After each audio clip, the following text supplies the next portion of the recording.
Hi Ink on 3 friends, welcome back. I've got a lot of card ideas to show you today with the Ink on 3 Atelier Fusion Inks, so let's get to it. These Ink on 3 inks are years in the making from Floret Bloom, and they're totally different from what's available on the market right now. First, here are the ink pads from Ink on 3. Atelier, meaning artist. These are artist fusion inks. These inks have pigment qualities, dye properties, water reactivity properties, and are transparent.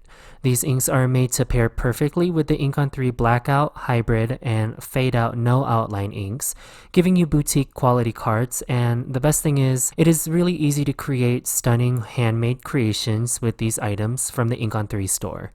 Today, I'll show you 3 different techniques you can use in your projects featuring the Atelier Fusion inks, so let's get started.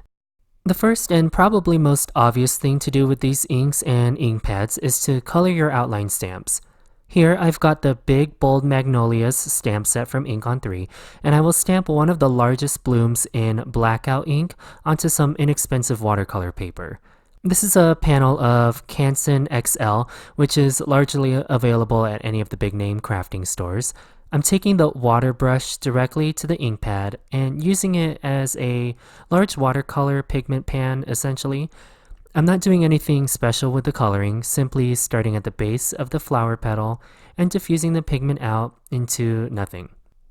What I like is that these colors stay vibrant once dry and are really easy to blend. This Marilyn Red ink pad has a pinkish undertone to it, so it's perfect for your floral coloring for its multidimensional properties. As I was playing around with these inks, I also blended in my Jam Purple, Bee Sting Yellow, and Twiggy Brown. What I found with Twiggy Brown is that it's a nice sepia tone, so if you dilute it far enough, it acts as a beautiful shadow to add depth to your coloring projects. In addition to coloring this flower, I also stamped a few leaves and colored them with painted black Atelier ink. The undertone to this black is slightly warm, so again, it pairs wonderfully with florals and even the animal type stamps because it brings a little bit of warmth to your colored images. Now from here forward, I assembled my card project. I used the coordinating die to cut out these images, arrange them on a card front, and stamp my sentiment using the extended script stamp from Raccoon Hug stamp set from Ink on 3. I pressed the painted black ink pad directly onto my glass surface, added water, and used the Ink on 3 small tip water brush to add splatters as my background to this card. So that finishes the first example on using these amazing inks. For the second example, I'll use the Atelier Fusion re-inkers in the remaining panel of watercolor paper from the first card. I took a little inspiration from a Christina Werner video by ripping the watercolor paper to create this frayed edge before taping down the paper to my work surface. Then using a spray bottle with water, I liberally wet the surface of the paper. Here I have the Atelier Fusion re-inker bottle in peacock blue and painted black. I will give these a very good shake off camera. I am essentially creating an ombre background using the re-inkers.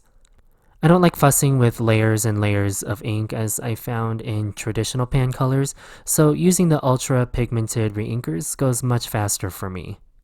I'm adding drops of color to the non-frayed edge of the paper and bringing the color down with a large brush towards the ripped edge of the paper.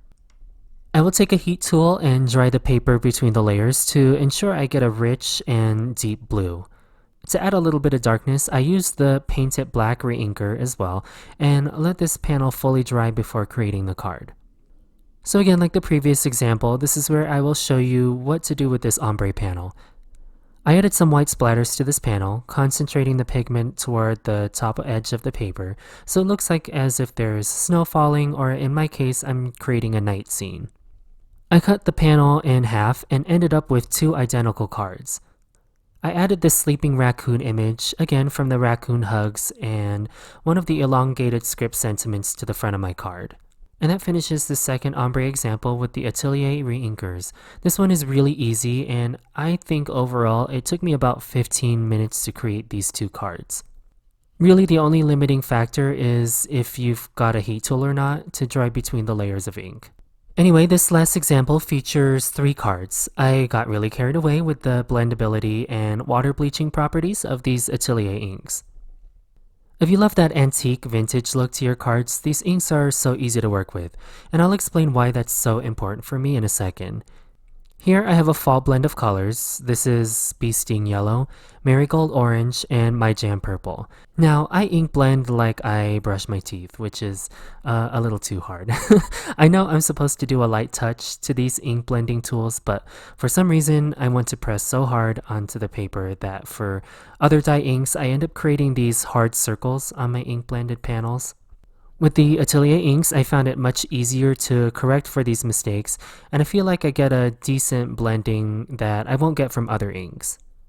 Now, yours will probably look much better than mine, but anyway, after I'm happy with the ink blend of these inks, I'll add droplets of water from my spray bottle to get this wonderful water bleaching effect. This helps hide my poor ink blending skills. Another iteration of this water bleaching is to stamp with water. Here I've already got a spotlight blend with Twiggy Brown and Paint It Black. What that means is I have Twiggy Brown in the center of this cardstock panel, and I did a circular blend outward to the edge of the panel with Paint It Black. Then I will take this wood grain rubber stamp from Hero Arts and add water quite liberally to the surface. I will tip the stamp forward to let some of the water drain off. Then I will take my ink blended panel and gently press the paper onto the wet rubber stamp and let the water bleaching magic happen. To help gently press on the surface, I'm just taking my Ink on 3 microfiber cloth and pressing it on top of the paper. Now what I will reveal is an antique looking wood veneer panel. I won't use the entire piece for any of the following card projects. I just wanted to show you all a few card ideas when using these Atelier inks. For this first card, I used the yellow to purple gradient and created this fall type spotlight for these leaves. I used a die to cut out a circle out of the ink blended panel and added these die cut geometric leaves from this pink and main die. I used a small sentiment tag from the Pumpkin Patch stamp set from Ink on 3 and white heat embossed using Juicy Embossing ink and Arctic white embossing powder. I made this blue to red ink blend off camera using the same techniques as the previous card example. I added these string of lights and die cut them using the Oh Dear stamp and die set from Ink on 3. This one is really easy to mass produce and you can mix and match these color palettes for more variety in your holiday card stash. Finally, with the wood veneer panel, I used this pink and main timber stamp and die set and used it as a spotlight for this cute little lumberjack guy. Perfect, clean, and simple card for the fellas. And that's all 3 examples for this ink blended water bleaching technique. Hey, thank you all so much for watching this video product showcase for Ink on 3 using the Atelier Fusion Inks. I hope that you give these inks a try and let me know in the comments below which card is your favorite. Make sure you give this video a thumbs up, share it with your Ink on 3 friends, and subscribe to my channel and the Ink on 3 channel if you haven't already. I'll talk to you all very soon and have the best day.